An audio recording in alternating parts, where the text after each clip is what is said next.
It's about history. It's about preservation. It's about sense of place here on Eastern Long Island. With Esperanza Leon, I'm Irwin Levy, and this is Our Hamptons.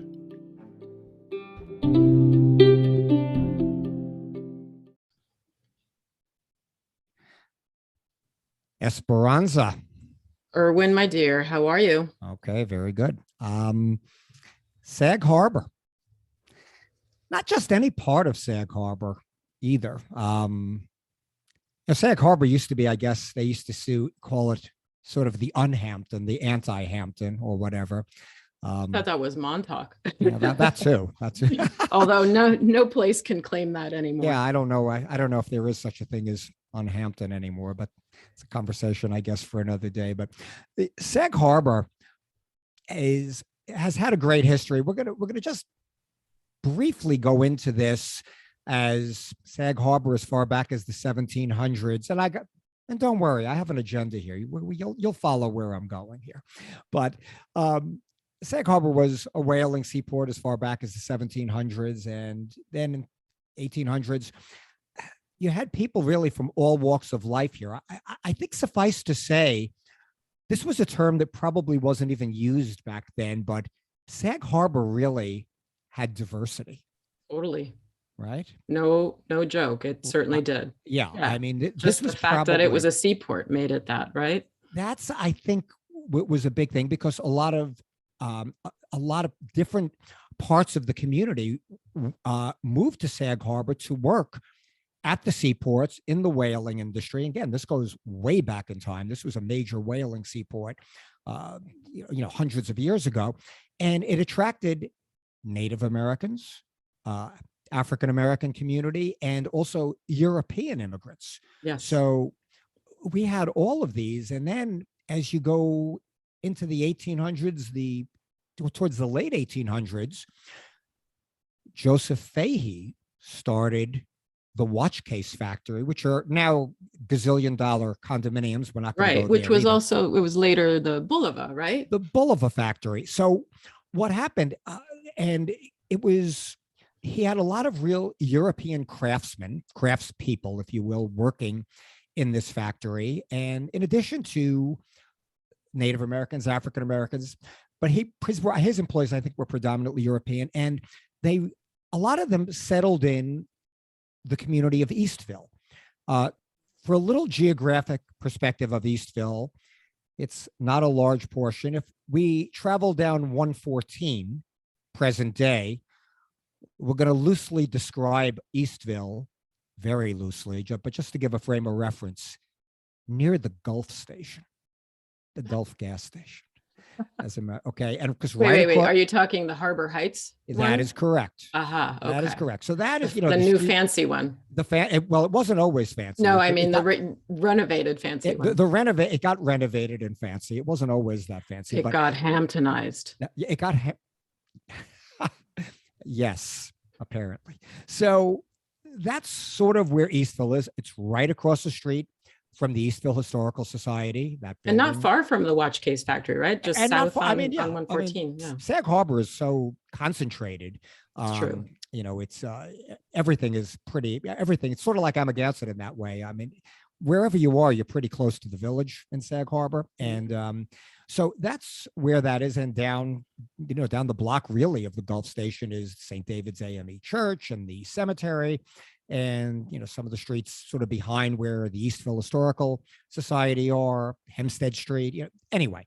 But the reason I'm bringing this up is because Eastville, now we're going to move into the 1900s, with this, again, very diverse, and African Americans were actually summering in Eastville in the mid, part of the 20th century. And that's where we're leading in to the specific section of where we're going. So if anyone's here to tune in to hear about Glover Street, which apparently has become the further lane of Sag Harbor, you're not going to get that today, maybe another day, but we're going to stay in the S.A.N.S communities.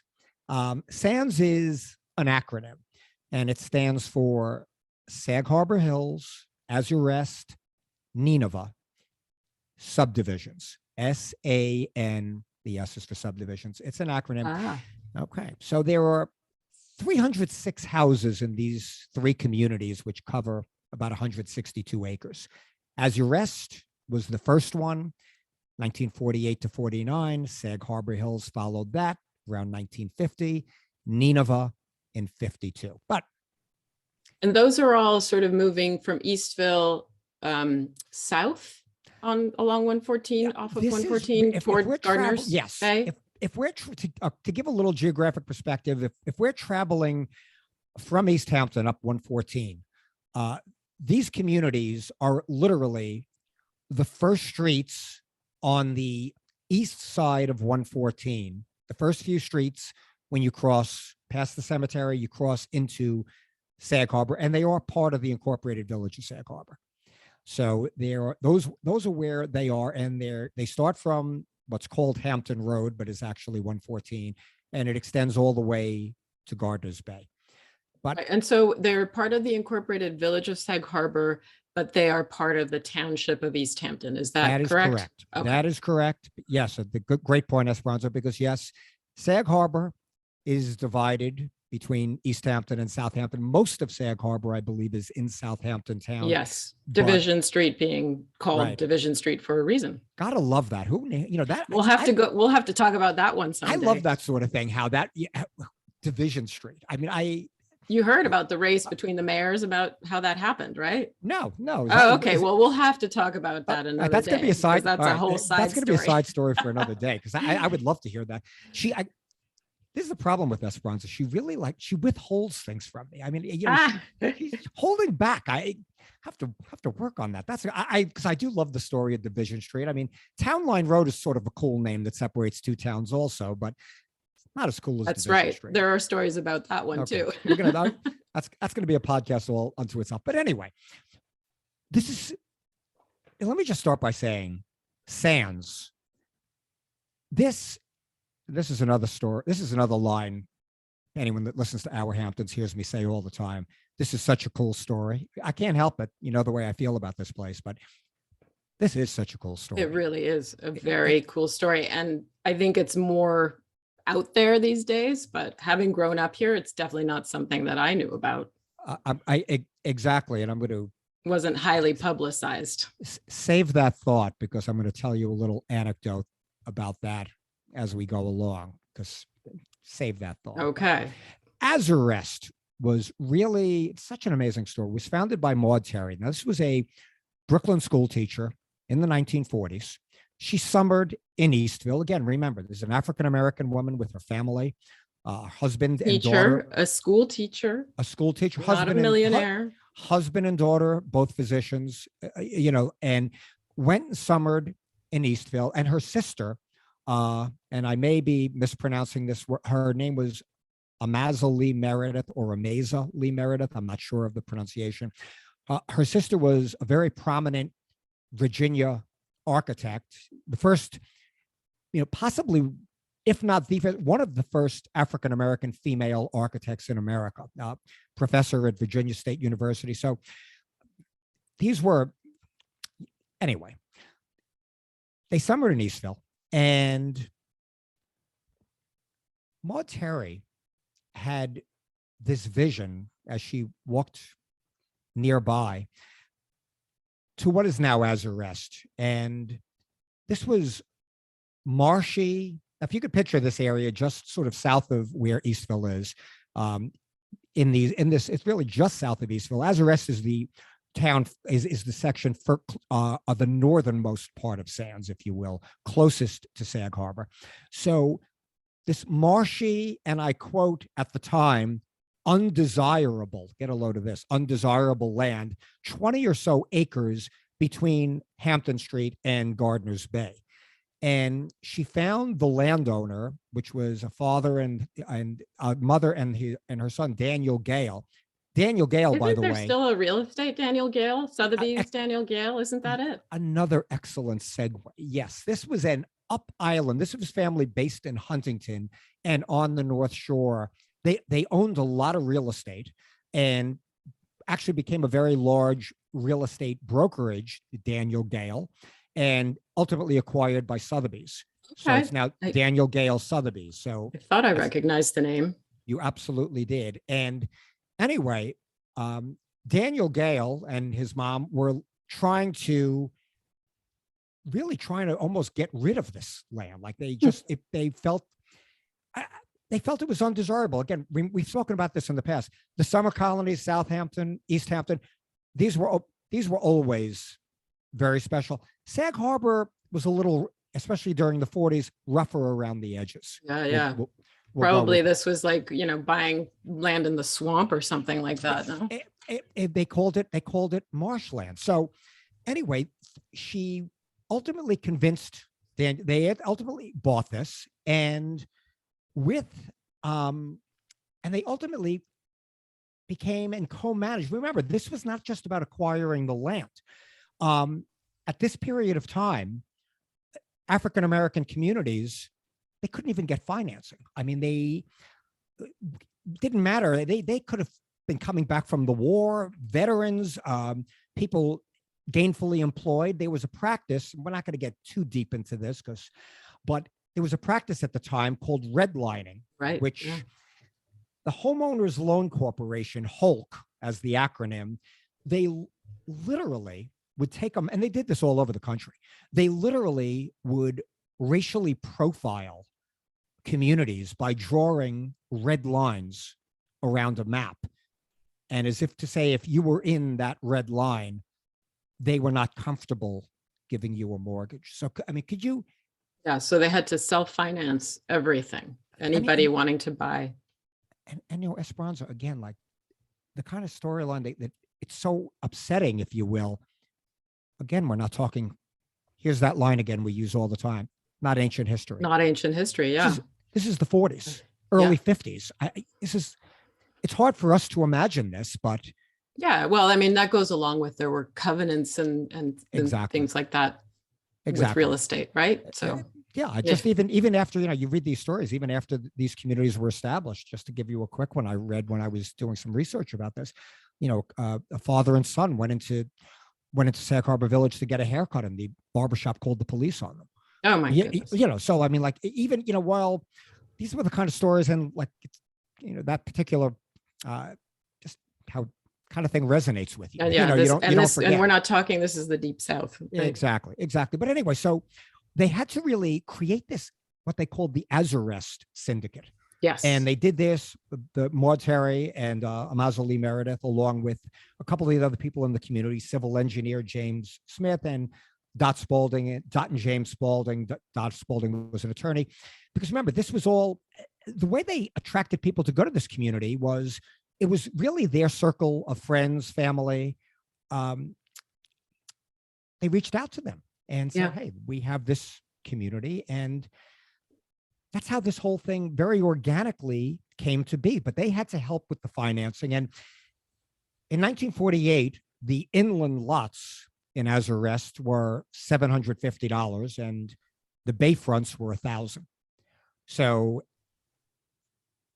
good price points, I might add. We're gonna get to this. It's gonna go somewhere with this. But again, the whole sense of the community here was the houses that were built here were rather small, 1,300 square feet or so, mid-century moderns predominantly, and some of them were kit houses from Sears. But all the houses and all the focus was about being outside, and it was about the engagement that this community had with each other. Yeah, I mean, that's something that I was reading about. Was it Mr. Dudley who spoke in an article about how they were the ones that had the only pool in the community? Right. And it just reminded me his description of my own growing up in Easthampton in the village, because it was like that. It was no fences, no gates. You were in each other's houses. You had invitations to whoever had a pool, you could go and use it. And it just was more of a neighborhood, right? And that's exactly what this was, and a community. And it was, you read these stories of what went on. And again, remember, look, this was a community that, again, couldn't get financing. There was rampant racism, and they found this. And by the way, there were only a couple of other enclaves like this. Martha's Vineyard has a section called Oak Bluffs, which still exists, has been historically African American. Highland Beach, Maryland, which was developed, which was really interesting, developed by Frederick Douglass's son Charles in 1893, again as an African American beach enclave. Yeah. And there was a book I actually read. I'll just touch on this briefly. Andrew Carl, "The Land Was Ours." He's an African American studies professor at University of Virginia, and he wrote a book, "This Land Was Ours: How Black Beaches Became White Wealth." And a lot of this happened. These white communities just really sort of forced. I'm not going to get into all the details, but it's a great read if this subject matter interests you. How Sounds these amazing, black yeah. beaches were just, lost a lot of them over the years just by the rampant racism of its day. But anyway, getting back to S.A.N.S, it was, you read these storylines, how if a kid scraped his knee, whatever door he was near in the community, he knocked on that door.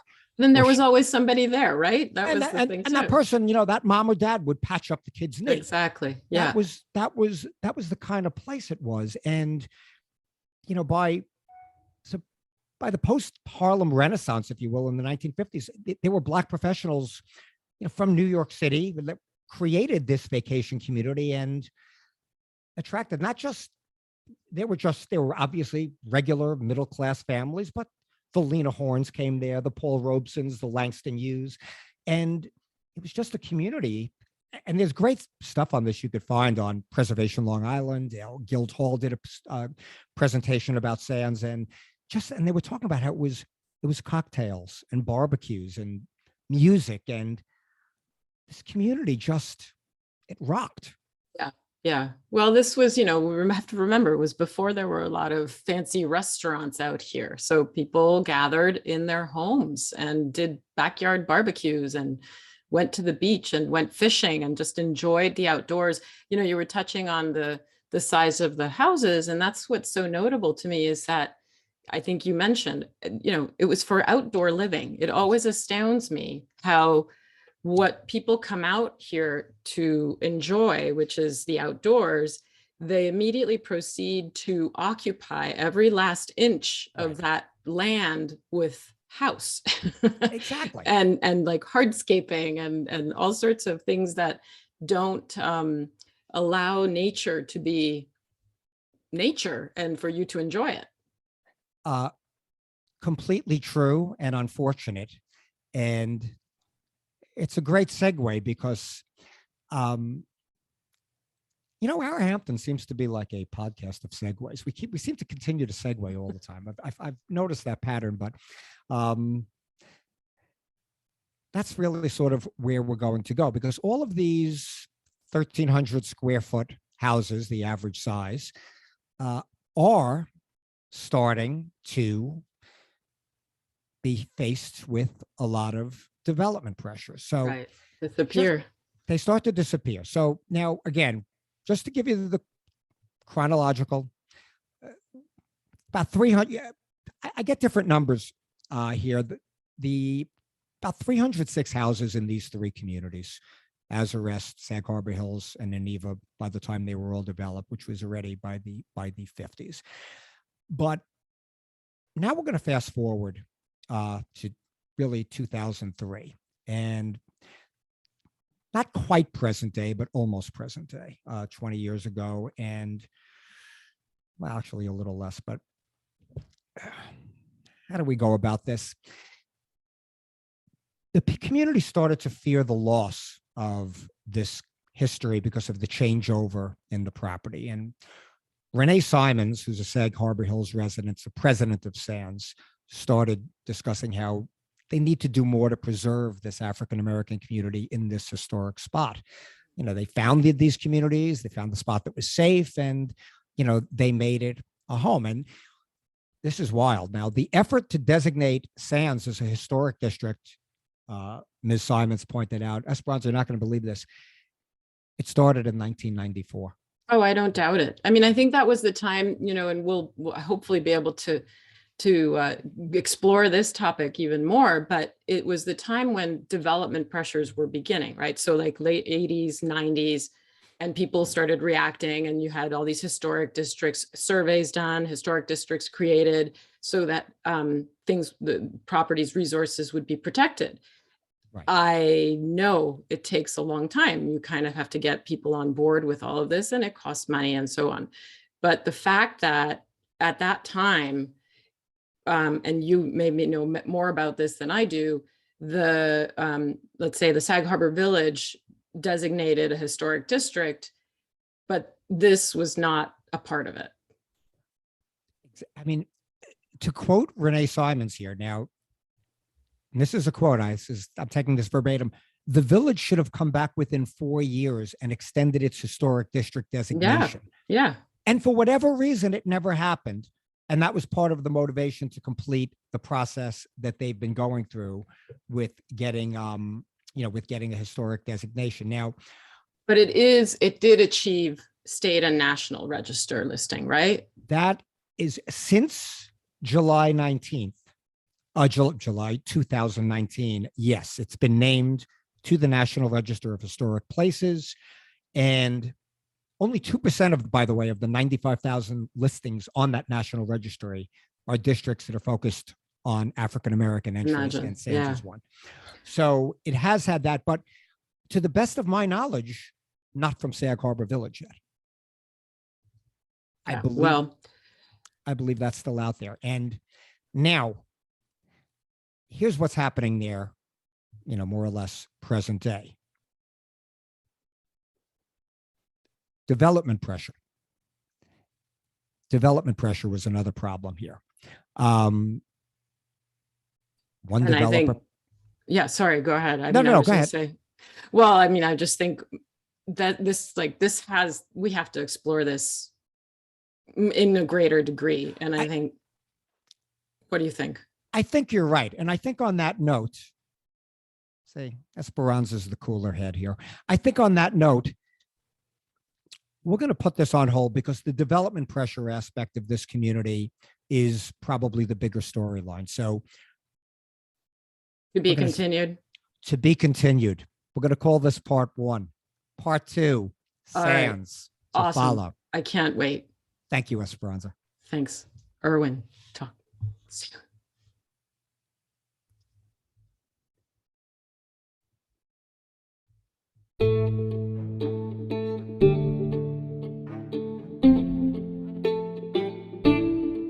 Thanks so much for joining us. New episodes of Our Hamptons are released every other Tuesday. Find them wherever you get your podcasts.